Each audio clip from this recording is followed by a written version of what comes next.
Chaque matin, bien avant que le vieux port de Marseille ne se réveille vraiment, avant que les touristes ne s'installent sur les terrasses ou que les volets ne claquent sous le vent salé, je le voyais déjà là, debout devant son étal, les mains plongées dans la glace, les manches retroussées sur des avant-bras burinés par le travail et le temps. Ces gestes précis et silencieux orchestraient une chorégraphie que seul un homme enraciné dans le lieu pouvait exécuter avec une telle maîtrise. Je connaissais son prénom bien avant qu'il ne prononce le mien. Et pourtant, il m'appelait toujours mademoiselle avec un respect étrange, teinté d'ironie tendre et d'un soupçon d'une distance que je ne parvenais pas à définir. Il était mon voisin depuis 2 mois à peine, depuis que j'avais emménagé dans ce petit studio au-dessus de l'ancienne poissonnerie, un endroit modeste et lumineux avec vue sur les voiles blanches du port, et chaque matin sur le dos large de cet homme d'une 60aine d'années qui semblait taillé dans l'écume elle-même. Je le croisais souvent dans les escaliers, toujours tôt, toujours avec cette même odeur iodée qui lui collait à la peau comme une seconde nature. Il ne disait pas grand-chose, juste un regard, une inclinaison du menton et cette voix rauque, grave, qui vous traversait l'épiderme quand il prononçait un simple bonjour. Et moi, je répondais chaque fois un peu plus troublée, un peu plus consciente du silence qui suivait, de la lenteur avec laquelle il refermait la porte de son local en bas, ou de la manière presque imperceptible qu'il avait de me suivre des yeux quand je montais les marches, les bras chargés de croissants ou de carnets. Ce matin-là, il m'avait attendu. Je ne sais pas pourquoi je l'ai su dès que je suis descendue. Peut-être à cause de la façon dont il s'était tenu immobile à côté de son banc, le tablier noué sur sa chemise bleu pâle, ses yeux plissés vers moi sous la casquette, comme si quelque chose de non formulé l'empêchait de commencer sa journée. « Vous aimez les rougets ?» m'avait-il demandé sans transition, et sa voix, plus lente que d'habitude, avait quelque chose de presque intime, de presque doux. J'avais haussé les épaules, souri, je ne les cuisine pas très bien. Il avait hoché la tête, puis s'était penché lentement, les mains dans la glace, en sortant 2 petits poissons qu'il avait déposés sur le marbre avec une délicatesse presque choquante. « Venez après la fermeture, je vous montrerai. » Je n'avais pas su quoi répondre. Le marché était un vacarme de voix, de caisses, de sacs plastiques, d'odeurs de sel et de citron. Mais à cet instant précis, il n'y avait que sa voix à lui, son regard à lui, et le son sourd de mon propre cœur battant contre ma poitrine. Et j'y suis allée. À 16 heures, le marché s'était vidé, lavé, rangé. Le béton était encore humide et le ciel s'était teinté d'ocre. J'étais descendue sans bruit, le cœur dans la gorge, une chemise légère sur les épaules, les mains moites d'un trac que je ne comprenais pas bien. Henri m'attendait devant la porte entr'ouverte, une serviette sur l'épaule, le regard plus doux que je ne l'avais jamais vu. Il me fit signe d'entrer. L'intérieur du local était sombre, frais, propre. Une table en bois occupait le fond, près d'un évier en inox où il rinçait quelques herbes. Il ne parla pas, il ne se précipita pas. Il m'invita à m'asseoir sur un vieux tabouret en osier, me servit un verre d'eau citronnée, puis reprit calmement ses gestes, comme s'il avait répété cette scène 1000 fois, comme s'il connaissait chaque seconde à venir. Je l'observais. Je le regardais couper, assaisonner, laver ses mains longues et veineuses. Et plus je l'observais, plus je sentais en moi une chaleur sourde, lente, se diffuser, monter, s'installer comme une marée douce mais irrésistible. Il se tourna vers moi soudainement, son visage éclairé par la lumière basse de la fin d'après-midi. « Vous me regardez comme si vous cherchiez quelque chose. » Sa voix ne m'accusait pas, elle me frôlait. J'ai soutenu son regard. J'ai senti mes joues rougir, au lieu de nier, j'ai simplement dit, peut-être. Alors, il s'est approché lentement. Il a retiré la serviette de son épaule, l'a posée sur le rebord de l'évier, puis a tendu la main. Elle s'est arrêtée à quelques centimètres de mon visage. Il ne me touchait pas. Il attendait. Et moi, sans un mot, j'ai fermé les yeux. Son doigt a effleuré ma joue. Juste ça. Un contact à peine perceptible. Mais dans ce geste, dans ce presque rien, j'ai senti tout ce qu'il ne disait pas, tout ce qu'il avait contenu, toute la retenue patiente, toute l'émotion suspendue. Il n'y a pas eu de baiser, pas encore. Mais le frôlement de ce doigt, cette lenteur, cette tension invisible dans l'air, c'était déjà une bascule, un basculement doux, profond, irrémédiable. Il n'avait pas retiré sa main, pas complètement. Elle était restée en suspens entre nous comme une parenthèse dans l'air, ni tout à fait geste, ni tout à fait absence, comme un mot tu à la dernière syllabe. Et ce silence contenu entre sa peau et la mienne portait plus de sens que tous les dialogues que nous aurions pu échanger dans ce petit local aux murs carrelés, encore imprégné de l'odeur du sel, du citron, de l'iode et maintenant de quelque chose d'autre, plus chaud, plus trouble. Un parfum naissant de tension qu'aucun parfum de poisson ne parvenait plus à masquer. Je n'avais pas reculé, je n'avais pas bougé non plus. Je l'avais regardé là, debout à moins d'1 mètre, son visage marqué par les années mais habité d'une lumière inédite, cette douceur dans les yeux qu'on ne voit que chez ceux qui ont attendu longtemps, trop longtemps peut-être, sans plus vraiment espérer, et à qui l'on offre soudain, sans prévenir, la possibilité de ressentir à nouveau avec toute la violence tranquille que cela implique. Il recula enfin, à peine, juste assez pour que ma peau sente le froid revenir là où la sienne venait de s'attarder. Et dans ce minuscule retrait, je perçus une pudeur ancienne, une discipline de marin forgée par les marées et les départs, par ces années passées à taire les élans au profit des gestes utiles, des silences solides. Et je compris que ce qui venait de se passer pour lui n'avait rien d'anodin, qu'il avait dû se battre longtemps contre le simple fait de lever la main vers mon visage, et qu'il avait perdu. Il retourna à son plan de travail, prit un linge, essuya ses mains sans me regarder. Ses gestes redevinrent mécaniques mais plus lents, moins assurés, comme si quelque chose en lui, une ligne de flottaison invisible, venait tout juste de céder sous la pression accumulée. « J'ai pensé que vous ne viendriez pas. » Sa voix brisa l'air avec une douceur feutrée, sans reproche, mais elle portait en elle le poids d'une attente qu'il n'avait pas osé formuler, une fragilité cachée sous l'épaisseur de sa carrure. Et ce murmure, dit sans me regarder, me toucha plus que s'il avait crié. Je me suis levée sans réfléchir, attirée vers lui, non par un élan physique, mais par quelque chose de plus profond, une impulsion calme qui me poussait à effacer cette distance nouvelle qu'il venait de rétablir, cette distance qu'il croyait encore nécessaire, peut-être pour me protéger, peut-être pour se protéger lui-même. Je suis venue me placer à côté de lui, si près que mon bras frôla le sien. Mais je n'ai pas parlé tout de suite. J'ai laissé nos 2 souffles se mêler à nouveau dans l'espace étroit entre la planche à découper et le bord du plan de travail. J'ai laissé le silence faire son œuvre, nous recouvrir comme une nappe tiède et lente.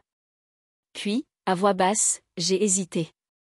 Il a tourné légèrement la tête, juste assez pour que je voie dans ses yeux un mélange de douleur contenue et de soulagement profond. Et son regardait sur moi sans insistance, mais avec une gravité muette, comme s'il cherchait à comprendre jusqu'où j'étais prête à aller, comme s'il me donnait encore une chance de me retirer, de refermer la porte sur ce qui commençait à s'ouvrir entre nous. Mais je n'ai pas reculé. Je suis restée là. Alors, il a repris ses gestes, mais différemment cette fois, avec une lenteur qui n'avait plus rien d'habituel, comme si chaque mouvement était une façon de rester dans l'instant, de ne pas précipiter les choses, d'accueillir le trouble sans le briser. Il m'a tendu une planche, un couteau, un citron et m'a demandé de l'aider à préparer les rougets. Ce n'était pas une diversion, c'était un pont, un moyen de faire ensemble sans parler trop, de mêler nos gestes, nos odeurs, nos rythmes sans que cela paraisse artificiel. Nous avons lavé, rincé, épongé, découpé. Ses mains guidaient parfois les miennes, se posant sur les miennes avec une chaleur tranquille, une fermeté douce. Et chaque fois qu'il me touchait, je sentais un frisson partir du creux de ma paume pour remonter lentement le long de mon bras, se loger dans ma gorge, y créer une tension chaude et muette que je ne parvenais plus à cacher. L'air autour de nous devenait de plus en plus dense, comme chargé d'électricité ancienne, de souvenirs que nous n'avions pas vécus ensemble, mais que nos corps semblaient se raconter en silence, comme 2 exilés partageant la même langue oubliée. Puis, sans prévenir, il me prit le couteau des mains, le posa avec soin et se tourna hautement vers moi. Il n'avait pas besoin de mots. Je l'ai vu dans son regard, dans la manière dont il pencha légèrement la tête, dont ses yeux s'attardèrent sur mes lèvres, puis sur mon cou, puis revinrent se noyer dans les miens avec cette lenteur de celui qui n'a plus le luxe de la précipitation, mais qui connaît la valeur exacte de chaque seconde vécue pleinement. Sa main se leva de nouveau, plus assurée cette fois. Elle vint se poser sur ma hanche doucement, sans rien imposer, juste là, comme un point d'ancrage, un lien tangible à ce moment. Et moi, dans un souffle que je ne reconnus pas tout de suite comme le mien, je posai la mienne sur sa poitrine, juste là au centre, là où je sentais battre plus vite que je l'aurais cru, le cœur d'un homme que je pensais pourtant imperméable à la peur. Il approcha son visage du mien, pas comme on cherche un baiser, mais comme on cherche un refuge. Et quand ses lèvres effleurèrent les miennes, ce ne fut pas un baiser. Ce fut un aveu, Un passage, un point de bascule si lent, si tremblant, si profond que j'en eus le vertige. Nous restâmes ainsi longtemps, front contre front, souffle contre souffle. Et dans cette proximité d'avant la chute, d'avant le vertige, je compris que nous avions quitté la rive et que plus rien ne serait jamais tout à fait comme avant.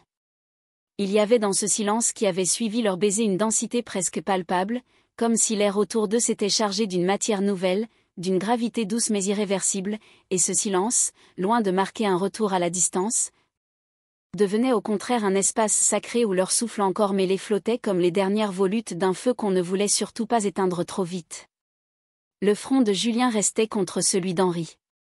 Leurs paupières closes dans un abandon parfait, un équilibre précaire où aucun mot ne pouvait entrer sans risquer de faire effondrer l'édifice fragile qu'ils construisaient à tâtons, pierre après pierre, frisson après frisson, dans cette arrière-boutique froide d'un marché aux poissons endormi sous la ville. Henri ne bougeait pas. Ses doigts restaient sur ma hanche, ne cherchaient ni à presser, ni à fuir. Ils reposaient simplement là, comme s'ils avaient enfin trouvé un endroit où exister sans effort, sans tension. Et ce simple contact suffisait à m'ancrer dans le réel, à me faire comprendre que ce que nous venions de vivre, ce baiser suspendu, n'était pas un élan isolé, un moment volé à l'ennui ou à la solitude, mais bien l'aboutissement lent d'un lien invisible tissé depuis des semaines, dans les regards matinaux, dans les mots retenus sur le seuil, dans les silences partagés dans l'escalier. Je sentais sa respiration chaude contre mon visage légèrement altéré chargé encore d'émotions contenues et je me rendais compte dans cette proximité extrême à quel point cet homme que j'avais d'abord observé de loin à qui j'avais prêté des âges et des histoires sans les connaître était vivant, vibrant, traversé de tensions et de pudeur, de désirs profonds et de retenue fébrile, comme un port trop longtemps déserté qui accueille à nouveau sans vraiment savoir s'il en a encore le droit. J'ouvris les yeux la première lentement et ce que je vis dans les siens lorsqu'il osa à son tour me regarder me bouleversa d'une manière que je n'aurais pas pu expliquer. Il n'y avait là de conquête, pas de satisfaction, pas d'arrogance, mais une forme de stupeur humble, presque douloureuse, comme si le simple fait que je sois resté, que je sois là encore tout près après le baiser, dépassait pour lui le cadre du probable, du possible, du raisonnable. Il recula légèrement sans rompre le contact, mais juste assez pour respirer à nouveau. Ses mains glissèrent doucement jusqu'à mes avant-bras qu'il caressa du bout des doigts comme pour me dire qu'il mesurait chaque geste, chaque millimètre d'espace entre nous et que rien dans ce qui allait suivre ne se ferait sans mon accord explicite, sans mon regard, sans ce consentement silencieux que nous tissions l'un dans l'autre à chaque nouvelle respiration partagée. Puis, dans un murmure qui semblait venu de très loin, presque étranglé par l'émotion, « Tu n'as pas idée de ce que ça me fait, tout ça ?» Je n'ai pas répondu tout de suite, incapable de rompre cette bulle fragile, mais je glissais doucement mes doigts entre les siens. Nos paumes se rejoignirent avec une lenteur exaspérante, brûlante, et ce geste simple, infiniment intime, me fit frémir des épaules jusqu'aux hanches, comme si je venais de mettre à nu quelque chose d'essentiel et de secret en moi.